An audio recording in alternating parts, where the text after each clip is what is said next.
दोस्तों साथियों जीएसएन वरी असां पंहिंजो मामूल वारे कोरोना के हवाले से गुफ्तगू के जारी रखूँ था। अज इन सिलसिले में आखिरी दफ़ो पान 6 मई ते बे आमो सामो थिया हुआसीं।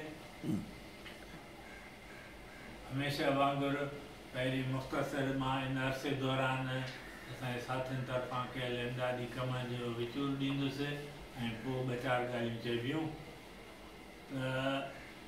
गुज़िरियल तारीख़ ताईं यानी 6 मई ताईं 392 ख़ानदाननि में असांजी पहुच हुई। उनखां पोइ विच वारे अरसे में कोटड़ी में 3, कंबर में 22, सकरंड में 11, मीरपुर ख़ास में 10 ऐं कराची सचल ॻोठ वारी एरिया में 8।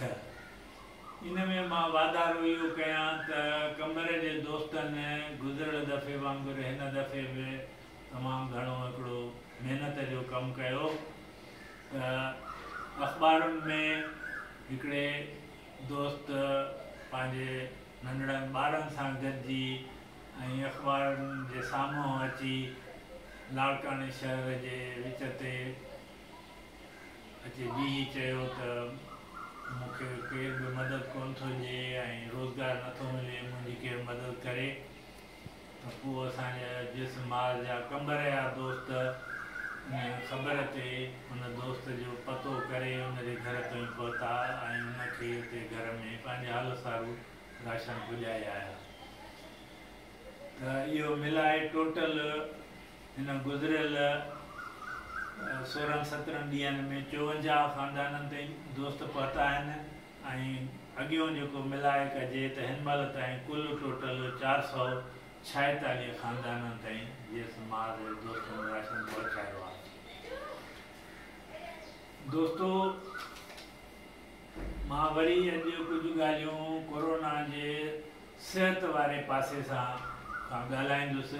विच ते असां हुनजे सियासी इक़्तिसादी पासनि ते ॻाल्हायो आहे।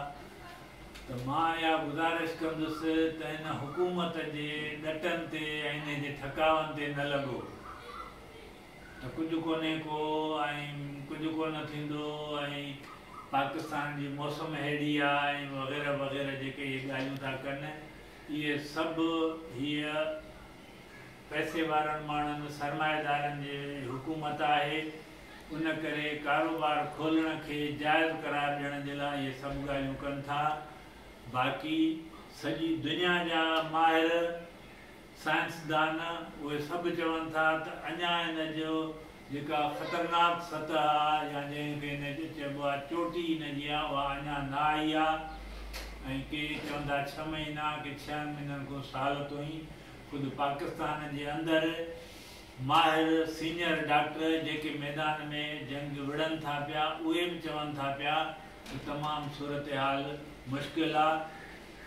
उन जे करे मां इहा गुज़ारिश कंदुसि, तव्हां ॾिसो हुकूमत तव्हांजी केतिरी दोस्त तव्हांजी असांजी केतिरी सॼण आहे, तव्हां इन जो अंदाज़ो लॻायो न त अहिड़ी ॾुखी मुश्किल सूरत हाल में वबा जी सूरत हाल में असांजो तव्हांजो ॾुख भाई थियण जे बजाय हुननि हिनखे गनीमत जो मौक़ो सम्झो ऐं चयो त सिंध जा माण्हू हींअर हिन मुसीबत में फाथल हूंदा त हिकिड़े पासे हुननि भाषा डैम ठाहिण जो ऐलान करे छॾियो, ॿिए पासे हू NFC एवार्ड में जेके टको पैसो सिंध खे थोरो मिलियूं आहिनि शयूं हक़ त न चइजनि रिआयतूं कुझु मिलियूं आहिनि उहे बि खसण जा सांभा कनि था वेठा।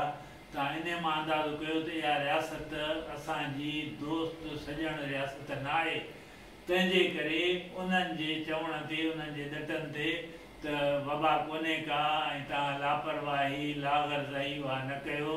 ईद अचे थी, मां डॉक्टरनि जे चए जी रोशनीअ में तव्हांखे गुज़ारिश कयां थो त सूरत हाल पहिरें जेतिरी संगीन आहे अञा वधीक आहे।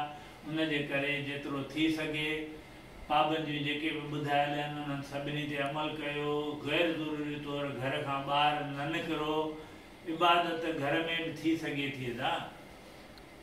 दुनिया जा ॿिया सभई मुल्क सऊदी अरब, अरब अमारात, मलेशिया, तुर्की, उन्हनि सभिनी चयो आहे त घर में इबादत कयो। आख़िर हे जेको मुल्क जंहिंखे 70 साल थिया आहिनि, इन्हनि खे वधीक ख़बर आहे छा?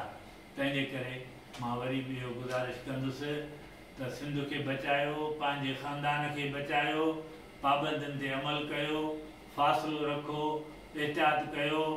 ज़िंदगी पई आहे अॻिते, ज़िंदगी हूंदी, ज़िंदा हूंदव त ज़िंदगीअ खे, पंहिंजे घर खे, ख़ानदान खे वरी ठाहे सघंदव। तव्हांजी महिरबानी।